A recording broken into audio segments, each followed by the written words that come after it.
बिस्मिल्लाहिर्रहमानिर्रहीम। अस्सलाम वालेकुम। अॼु असीं ठाहींदासीं गजरुनि जो हलवो। तमामु बहितरीनु ऐं लाजवाब ठहंदो इंशाअल्लाह असांजो।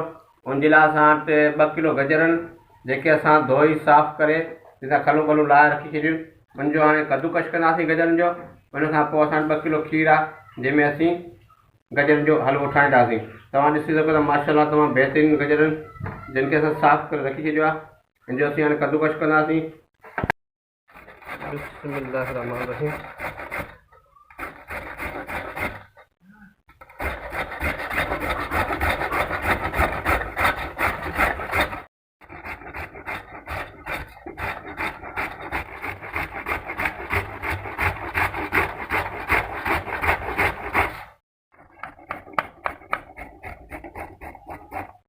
माशाअल्लाह माशाअल्लाह शुक्र अलहमदुलिल्लाह असांजे जेको गजर हुआ उहे कद्दूकश थी विया आहिनि, फाइनल मुकमल थी विया आहिनि। हाणे कुकिंग कंदासीं असांजे गजरनि खे, उनजो हलवो ठाहींदासीं।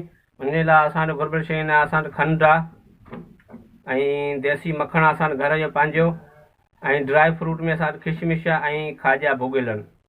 सो हाणे असीं रखूं था असांजी देगिड़ी खे ऐं उन में लॻायूं था खीर। उन खां बाद में असीं कयूं था कुकिंग जी स्टार्टिंग। बिस्मिल्लाहिर्रहमानिर्रहीम। असांजे खीर खे बॉयल अची वियो आहे। हाणे असीं उन में जेको असां कटे रखियो आहे गजरनि जो कीमो उहो असीं लॻाईंदासीं। जे कद्दूकश करे रखिया आहिनि असां गजर उहे इस्तेमालु कंदासीं। ऐं हाणे शुक्र अलहमदुलिल्लाह असांजे खीर खे बॉयल अची वियो आहे। सो खीर में असीं मिक्स करियूं था, शामिलु करियूं था असांजा गजर जेके असां कद्दूकश करे रखिया आहिनि। 2 किलो असां खीर आहे, हुन में 2 किलो गजरनि। बिस्मिल्लाहिर्रहमानिर्रहीम।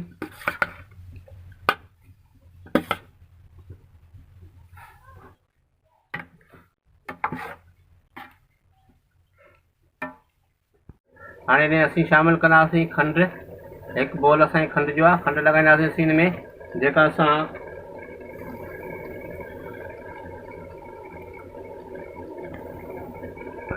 बोल जे अंदरि आहे। ऐं गजरनि में पंहिंजी मिठास हूंदी, ऐं जेकॾहिं फिर पोइ बि कमी पेशी थी त पोइ खंडु असीं घटि वधि करे सघूं था। बिस्मिल्लाहिर्रहमानिर्रहीम।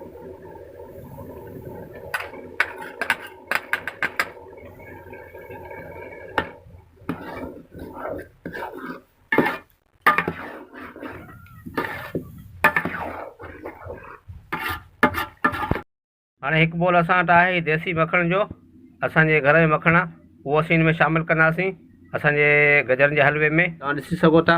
हाणे हिन में असीं मखणु शामिलु कंदासीं जेको असां मखणु रखियो आहे। सो बिस्मिल्लाहिर्रहमानिर्रहीम था करियूं। 1 बोल मखण जो उहो त असीं शामिलु करियूं, शामिलु कंदासीं असांजे हलवे में। बिस्मिल्लाहिर्रहमानिर्रहीम।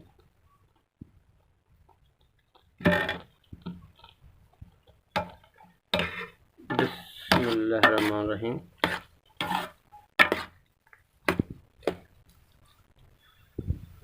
असांजे मखणु शामिलु करे छॾियो हाणे।